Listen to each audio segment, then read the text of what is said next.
L'une est brune, l'autre est blonde. L'une est née à Montpellier, l'autre à Paris. L'une a un nom qui se termine en O, l'autre par un I.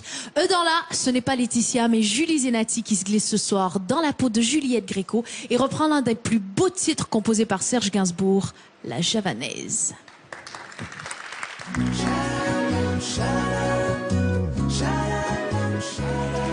J'avoue, j'en ai bavé pas vous, mon amour. Avant d'avoir eu vent de vous, mon amour.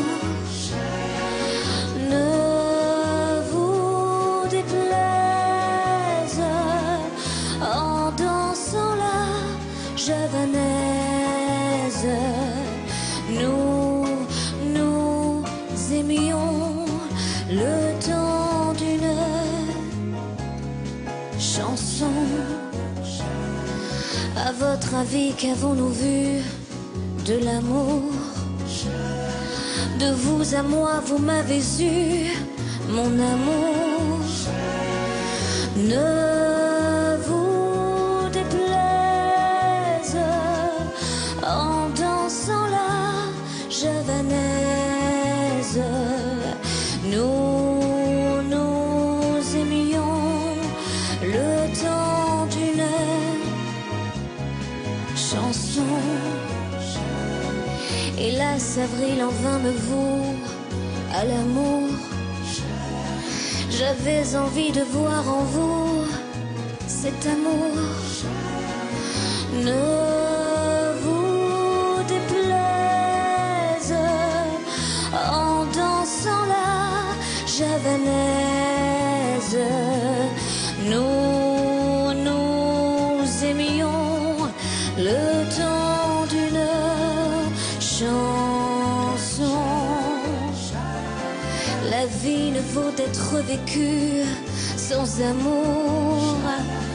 Mais c'est vous qui l'avez voulu, mon amour. Ne vous déplaise en dansant la javanaise. Nous aimions le temps d'une chanson.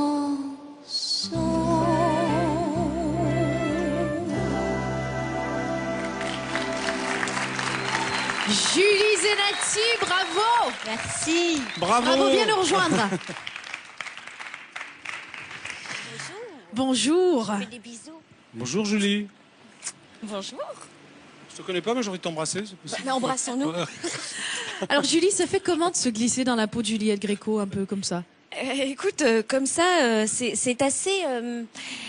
tout d'un coup, on a une espèce de montée de sensualité. On a envie d'être très sensuel. La chanson Voilà. appelle à la sensualité. C'est ça, c'est la chanson. Alors, les mots, c'est très étrange, comme j'ai l'impression qu'avec Gainsbourg, on n'a pas forcément envie de chanter des notes, on a envie de chanter des mots. Et ça, c'est très agréable. Qu'est-ce qui se cache, Jackie, sous cette chanson de Gainsbourg avec Juliette Gréco? On a entendu plein de rumeurs. Qu'est-ce qui est vrai? Alors, je vais vous dire la vérité peut-être. Enfin, c'est Serge qui me l'a raconté, donc je pense que c'est la vérité. Il y a eu des rumeurs, tout ça, comme quoi il avait une aventure avec Juliette Gréco. En fait, il n'a pas eu d'aventure avec Juliette Gréco. Ah non. Bah non. Tu viens de décevoir la France entière. Enfin, c'est ce qu'il m'a dit. C'est d'ailleurs assez bien rendu dans le film de John Sfar, là, qui est sorti, tu sais, le conte Gainsbourg vie héroïque.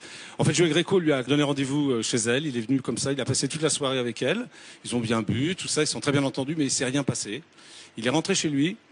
Et il n'a pas dormi de la nuit, il a composé la javanaise, et le lendemain matin, il est revenu chez elle, il lui a dit voilà, je t'ai composé cette chanson, elle est pour toi, je te l'offre, c'est un cadeau. Voilà, c'est beau Génial. quoi. Ouais, C'est voilà. quand même un très très Quelle beau belle cadeau. déclaration. T'es une fan de Gainsbourg? Bah, oui. Oui, comme, enfin, je veux dire, qui n'est pas fan de Gainsbourg? Quelle époque Voilà. tu préfères de Serge? Moi, j'aime toute la période Elisa, tout Oui. ça. Ça j'aime. Et ce qu'il a fait pour Vanessa Paradis aussi. Oui, Enfin, c'est il y a ça. un moment où on se dit, on aimerait bien avoir des chansons Il comme a fait ça. des belles aussi. choses avec Bardot aussi. Oui, alors ça, là, c'est officiel, donc on peut le dire. Il a conclu. Il a conclu, comme on dit, il a eu une aventure, mais il était très amoureux. Il m'en a parlé comme ça quand on dînait en tête-à-tête. Il était très amoureux d'elle, mais amoureux transit, tu vois, comme on peut être amoureux à 20 ans ou 25 ans. Et ils sont restés. C'était un vrai coup de foot, quoi. C'était une rencontre dans un restaurant. Ils sont restés 4 mois ensemble et elle est partie. Elle était mariée quand même avec Günther Sachs, le milliardaire allemand. Donc elle est repartie avec Günther Sachs et ça lui a fait vraiment beaucoup de mal, quoi. Il était vraiment très déçu. Et très, très peiné de ça, vraiment. Parce c'est un garçon très fragile, en fait, Serge. Très, très fragile. Et je me permets de parler, pendant que Julie est là, que c'est une Ouais. très jolie femme, je me permets de parler des femmes de la vie Oui. de Serge Gainsbourg. Birkin. Birkin, C'est arrivé comment? Ça s'est fini comment? c'est arrivé sur un film qui s'appelait Slogan, qui était mis en scène par Grimblat. Et Serge, au départ, ne supportait pas Jane Birkin. Il voulait pas que ce soit elle du tout.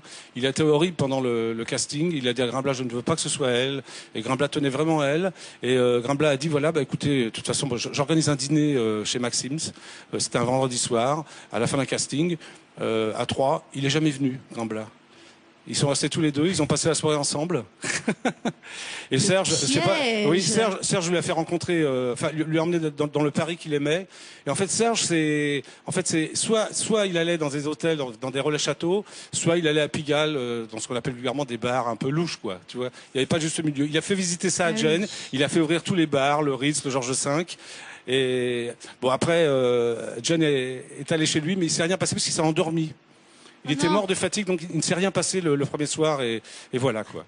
Le grand séducteur qui s'endort. Voilà. Mais il T'aurais était pu être piégé, toi, par le charme de Serge Gainsbourg. Est-ce que tu aurais pu... Je pense que c'est quelqu'un qui devait toujours avoir le mot qu'il faut. Et c'est des gens qui...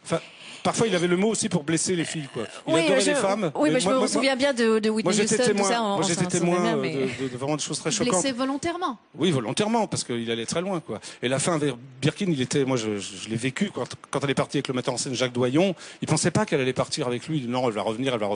Elle est jamais revenue parce qu'elle n'en pouvait plus, quoi. Parce qu'il rentrait, à 5 heures du matin dans un état second, on va dire, quoi. J'en sais quelque chose. C'est pas nécessairement facile à vivre, en fait, je crois. Ah non, très difficile à vivre. Les génies. Ouais.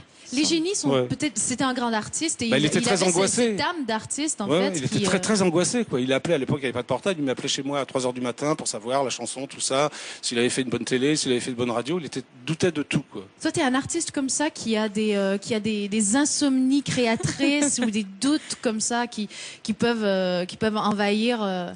La nuit même, qui prennent trop de place. La nuit, le jour, la vie tout court. Ouais. Je pense que quand on aime ce métier-là et t'en sais quelque chose, je pense qu'il y a un moment où on n'a plus du tout de contrôle sur sa passion et parfois elle a une petite tendance à ça vous devient étouffer. Ta vie, en fait. Ta passion et ta vie, tout se mélange. Tout se mélange. Donc parfois, il faut faire attention. Excuse-moi, en tout cas, tu l'as très bien chanté, La Javanaise. Une chanson très dure Merci. à chanter. Merci. C'était très beau. Merci Julie. Merci. Au revoir. Au revoir.